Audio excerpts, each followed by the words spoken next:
Welcome to E-Padasala PG program for computer science students. Today we will be looking at interrupt handling in embedded systems. So, in this lecture we will be covering the concept of interrupt, and we will be going ahead with how to execute an interrupt service routine, as well as how to write a code for generating a timer interrupt. So, basically first we need to know what is an interrupt. So, we know very well, if you are doing a particular task, by the time if some task or somebody is interrupting us, then we will call that as a hindrance to our work. So, here also we will say that an interrupt is an occurrence of a condition or an event which causes a temporary suspension of a program while the event is serviced by another program. See, we can take an example. If you are reading a book and if somebody calls in a phone, definitely we need to give attention to the call at our phone. So, we have to pick up our phone, we have to answer it, again we have to resume our work from where we left in the book for reading. So, the same case will occur when you are looking at the system also. So, an interrupt is an occurrence of occurrence of an event which causes a temporary suspension of a program while the event is serviced by some other program. So, after that again it gets restored back. So, now if you are looking at an interrupt, this will be served by different methodologies. So, the first we will be looking at two different methodologies over here. One is interrupt methodology, another one is polling methodology. So, when you are looking at an interrupt, I will say that whatever be the system or the devices, input devices which needs service from the controller, they will interrupt the system. So, once the system receives the request from the input devices or any other devices to get a service from the controller, then the controller will stop whatever it is doing and serves the device.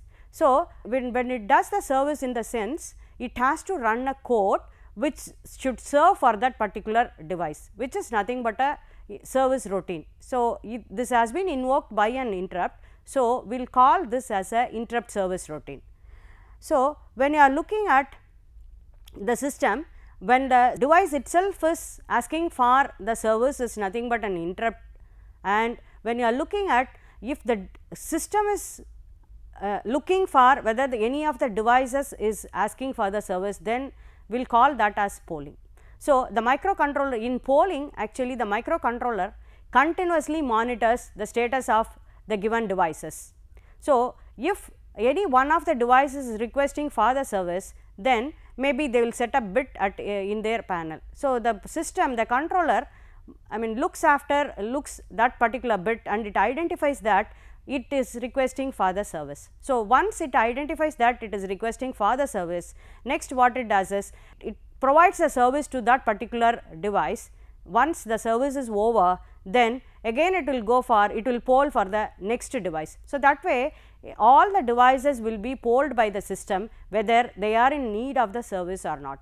So, here the devices are not each and every time requesting to the system, but the controller is always monitoring or watching whether any of the devices is requesting for the service. So, this method is not that much efficient because the controller wastes most of its time by checking up the devices whether they need service or not. Sometimes the devices may not requesting for the service, by the time also the system pokes for whether they will be requesting for the service or not. But when you are looking, when in contrast to the interrupt, when you are looking at the interrupt methodology, there the system will serve for many devices. So, in that each device can get the service of the microcontroller based on priority also. So, we will set the priority in the devices which is connected to the controller. So, based on the priority, if somebody is asking with the highest priority, then he would have asked now only the service, but the system is ready to provide the service to him first. So, we can set the priorities and we can go ahead in that way also, but in polling there is no priority can be handled, and the system is checking all the devices in a round robin fashion. So, when you are looking at the microcontroller, if it is a interrupt based, then sometimes it can ignore a device request also. So, but this I mean ignoring the device request cannot be done at the polling method also. So, when you are looking at the service provided to the systems is done through a program. So, I will call that particular program is nothing but a service routine, because it was invoked by a interrupt. I will call it as interrupt service routine, or I can call it as a interrupt handler. So, where an interrupt is called, the microcontrollers runs that particular service routine. So, now we need to know that if I am calling, if a particular machine is interrupting, then where that particular service routine is, maybe that is a program, maybe it is a program, where it will be written, where how the system has to identify and how to load that particular code to the system to run that particular service routine. So, all these things is also a next task when you are handling an interrupt. So, when you are looking at the interrupt, the fixed locations in the memory that holds the address of each and every ISR routines. So, the group of memory locations which will be holding the addresses of ISRs are called interrupt vector table. So, when you are looking at interrupt vector table, where it tells you that 8051 how many number of interrupts are there, and if this interrupt is called, then what is the address it has to go, so that the interrupt service routine is started from that particular address is written over there. It is just like a lookup table, where the service routine and where it has to go, I mean the ISR starting address is available over there. This kind of table is located in the prime location of the system, which is otherwise called a interrupt vector table. So, here you just see that all other things, I mean these three things are given with the pins, associated with pins. That means the service is given from outside. So, if I am invoking the 9th pin, or if I am resetting it, then the 9th pin I have to, and the 9th pin has to send the signal so that it gets reset. If it is reset, then the service routine from 00 location is loaded and it has been executed, so that to provide the reset service. So, if you are looking at external hardware interrupts, there the pin 3.2 and pin 3.3, these are the two port pins, where the pin of microcontroller is 12 and 13, which will be receiving the input, which in turn invokes the external hardware interrupts. So, the service routines are available in these locations, and we will be loading the program from this particular locations. So, we found that if I am getting a service interrupt, then I need to provide the service. So, if this is the case, then we need to know how we will be providing the service. Is there anything has to be done before providing the service? Definitely, when you are looking at this kind of interrupts, we know that it is an interrupt. As I told you in the beginning itself, if I am reading a phone or if I am watching a television, somebody knocks the door, is an interrupt to my watching the program. So, what I have to do, if I am watching a program, then I will be, I will pass that particular program, I will go over there, I will open the door, I will say what will be the thing they are requesting, I will reply to them, again I will come back, I will sit in my place, then I will restore, I will again resume my TV watching. So, that is the way I will be doing it. So, what I am trying to say over here is, when I am looking at 8051 controller and it runs a particular task, suddenly I am getting an interrupt. So, only it has been called it as an interrupt. So, if that is the case, what are all the precautionary steps I have to do, so that I will resume my work. So, that is very important. So, now we will be looking at what are all the steps we have to follow when an interrupt is occurred. So, here you just see that the microcontroller, once if it gets an interrupt, it looks at what is the instruction it is executing, some program it is running. So, by the time only it receives the interrupt, then it completes the current instruction first.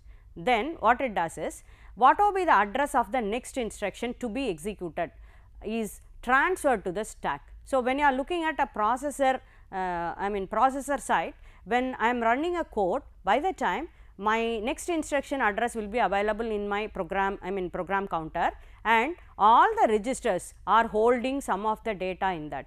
So, now I will be first I will be transferring the content of the PC, next instruction address which will be placed at the top, I mean top of the stack, as well as I will be looking at what will be the status of the programs.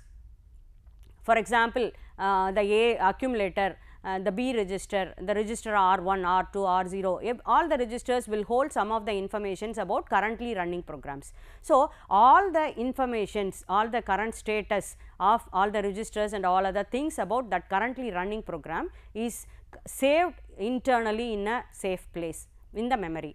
Then, now the control is transferred to the location in the memory.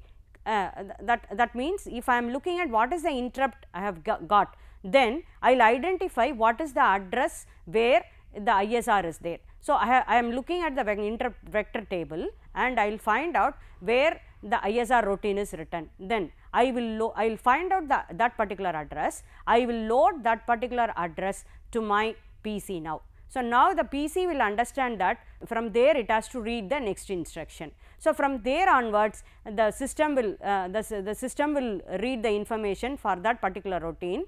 I mean the first instruction is executed, then the PC gets incremented, so that it goes to the next location of that particular ISR routine. So, that way it does the whole job. So, the whole ISR program is executed, I mean one after the next lines, so that the whole routine is executed in order to serve that particular interrupt.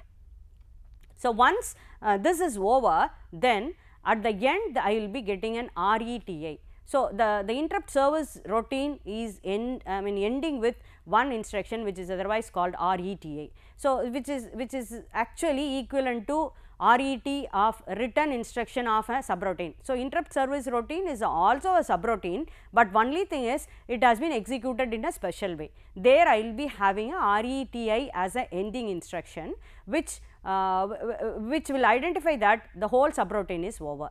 Once I am getting this RETI instruction, then that service routine is over, the system understands that. Then what will be the content we have stored already, that means the program counter address which is stored in the stack is again popped up and placed it in the PC. The same way, what will be the temporary register statuses which needed for my previous program is restored back again. Then I will start executing the current, what will be the program I have running previously before servicing my service routine. So, I will resume my work. So, now the service routine is serviced, in between I am running a code. After finishing off the service routine, I am restored the previous program. It gets executed from the line where we stopped already. So, when you are looking at we have gone through that RET and RETI. So, with this RETI, what way it is different from this return instruction of my subroutine is, one is when I am getting it RETI, it says that it is an subroutine return from the interrupt, it indicates that. And second thing is, when this gets RETI, then all the things which are available for the previous program's status and the program counter informations, all the things are restored back, as well as this RETI clears. When I am getting a RETI, the hardware clears the TF0, TF1, TCON.1 and TCON.3. So, these are the 4 bits which has to be cleared if I am getting an interrupt on timer and the external devices. So, if some of the devices is getting interrupted, so those things has to be cleared by giving this RETI instructions, but the RET will not do that way. If I am getting a subroutine written, then from there onwards I will continue, but I never restore any of the things, because already it is a part of a program. So, I have no need to restore anything with respect to RET, but with RETI we need to restore many things from outside to resume the previous program. So, all those things is done with my RETI. So, when you are looking at 8051 interrupts, we have gone through one service routine table where the vector table we have given 6 different interrupts. So, in that first one is your reset power up restart. It is just like restarting the system. So, if I am pressing it, whatever be the content of your thing, everything goes up, it starts from 0 0 0. So, it starts from the scratch. So, for that particular reason, the first interrupt, the reset interrupt is used, and all other 5 interrupts are very important. In this, 2 interrupts are for timers. So, we have already seen that the timer 0 and timer 1 is available in my system. So, for timer 0 and timer 1, 1 interrupts are there. So, 2 timer interrupts is available with our 8051, and when you are looking at hardware, external hardware interrupts, that means if I wanted to do any application, I need interrupt from outside. So, that only I can service for based on the input from outside. So, for that particular reason, we have a external interrupts. We have 2 external interrupts which has been associated with the port 3 second pin and port 3 third pin. So, this is otherwise called EX1 and EX2, and this has been identified with INT0 and INT1 as external interrupt service inputs. And the last one is serial communication interrupt. So, though we have serial communication is associated with transfer as well as receiving serial communication, we have, because we have only one interrupt, both transmission as well as your reception is done with only one interrupt only, serial communication interrupt.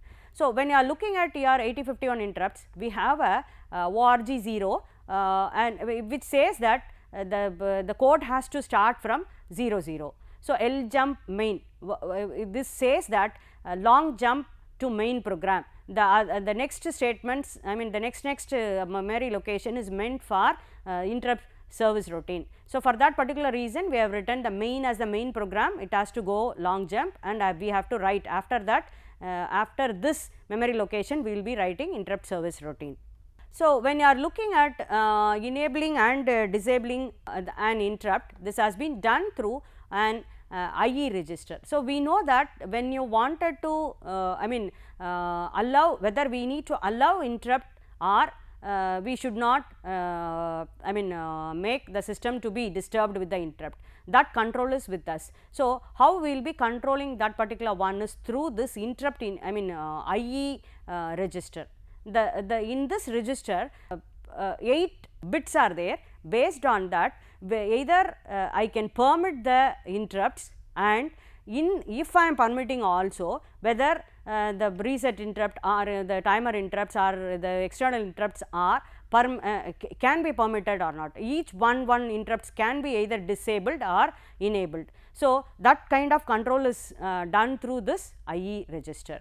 So, when you are looking at EA, in this IE register, we have D0 to D7 as the pins. In this EA is actually main bit of your interrupt enable register. So, here the interrupt enable is done through this particular pin only. So, if I am setting this as 1, then only any of the interrupts will be permitted. If this is 0, whether all these bits are set or reset does not matter, never allows the interrupts can be serviced by the system. So, EA equal to 1 will enable all interrupts, EA equal to 0 will disable all the interrupts. Though the EA is equal to 1, if I am not setting any of these bits, then that particular things are not enabled. See, for example, if I wanted to enable the serial port communication, then this interrupt on ES IE4 has to be enabled. If it is ES is not enabled in the sense, then the serial communication will not be through interrupt will not be permitted. For example, this one and this one is ANDed together. If both of ones are there, then only serial communication interrupt is permitted. So, the same way, if I am looking at enabling and disabling my timer timer 1 and timer 2 interrupts, as well as if I am looking at EX0 and EX1, which is nothing but the external interrupt enabling and the reset. So, the reset is not given over here, but D6 is reserved for future use. So, otherwise all other pins which will be given a weightage either 0 or 1, which makes whether that particular interrupt is enabled or disabled. So, when you wanted to enable a particular thing, then I can set the first EA as 1 and that particular pin bit as 1. Either I will make move I is equal to hash of 100110001, which will enable the serial interrupt as well as the timer 1 as well as the external interrupt 0, all the 3 ones which corresponds to EX0, timer 1 and serial communication. So, all these things are enabled, by the same time EA is also enabled. Then the system will permit these interrupts. If I am not sending the data like this, I can set IE set B IE 0.7 or set B IE 0.4, IE 0.3 and IE 0.0. So, this instead of writing a 4 line, I can move these data in a single line, like the whole register is getting moved with the data, which in turn controls as well as enables these interrupts. So, if I wanted to disable one particular interrupt, maybe the timer own interrupt, if I wanted to disable, directly I can write clear IE 0.3, which in turn disables, clears, this becomes 0, which makes timer 1 interrupt is clear, disabled. So, this is the way interrupts has been handled or controlled by 8051. So, that the overall control is based on only this particular register, IE register only. So, now we have gone through all your basic concepts behind the interrupt. Now, we will go through how to make a timer interrupt. For example, if I wanted to say that one particular oven is there, I wanted to make it for 5 minutes the oven has to be on. Then I have to set a timer. So, how the timer has to work, how the timer is working, after 5 minutes while you are starting it counts. When 5 minutes is over, which in turn switch off the oven. So, this is the process which we wanted to do it with our timer interrupt. So, this is the way, as I told you, this is an example. The same way, if I am making it any of the applications which has to be run for a particular period, and after that particular period that particular application has to be stopped, then we have to depend on this timer kind of timer interrupts. There no need to do on our own, the interrupt itself will stop that particular process. So, for that particular reason people are going towards your timer interrupt. So, here what I have to do over how the system will work for the timer interrupt is the TF usually we know, we have already studied the timer, where we will be setting the registers TH and TL register, so that it starts counting from that particular number onwards. When it gets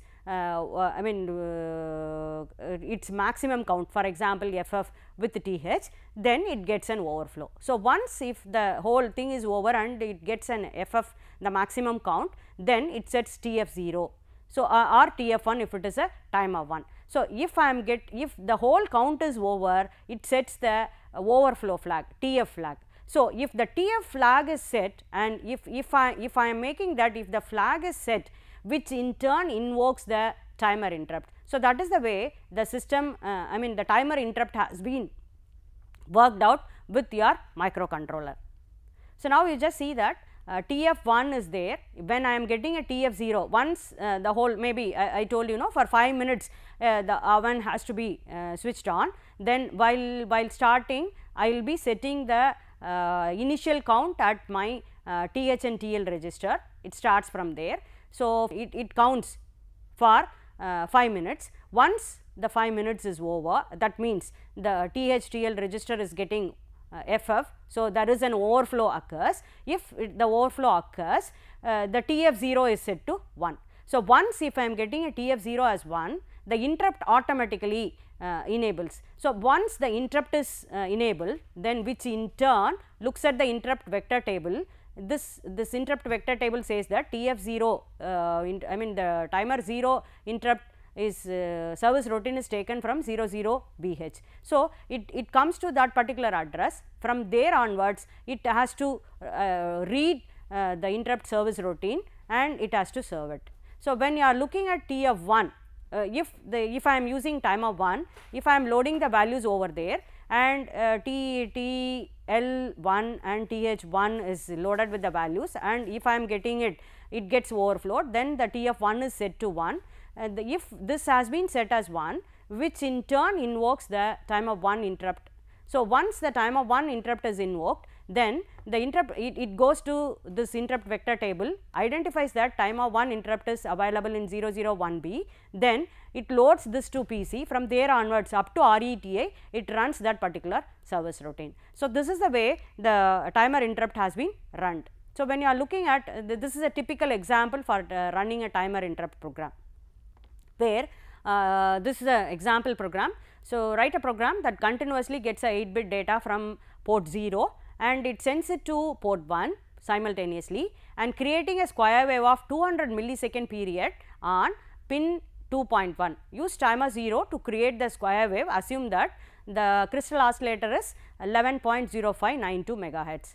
So, if this is the problem, then I need to generate a square wave through timer 0 interrupt. So, that is what our idea. So, what we have to do over here is, as I told you, ORG 00, this is nothing but starting the program is started from 000. The next statement is ljump main, which says that I have to go a long distance, so that my main program starts over there. The next addresses will be assigned for my service routine. So, ORG 00B. So, 000B is for timer 0 interrupt service routine. So, now if I am giving ORG 00B, then all the statements coming after this will be stored starting from 0B onwards. So, at 0B it has been written as CPL P2.1 and RETA. So, whenever I am getting a interrupt interrupt request, so it comes to this particular position, it finds that CPL 2.1. So, in 2.1 I wanted to generate a square wave. So,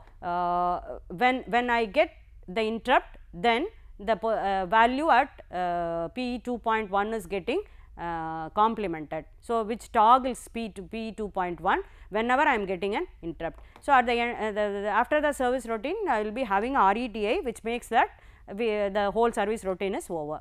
So, in this main program we have written ORG 0030. So, at 30 the main program is written over there.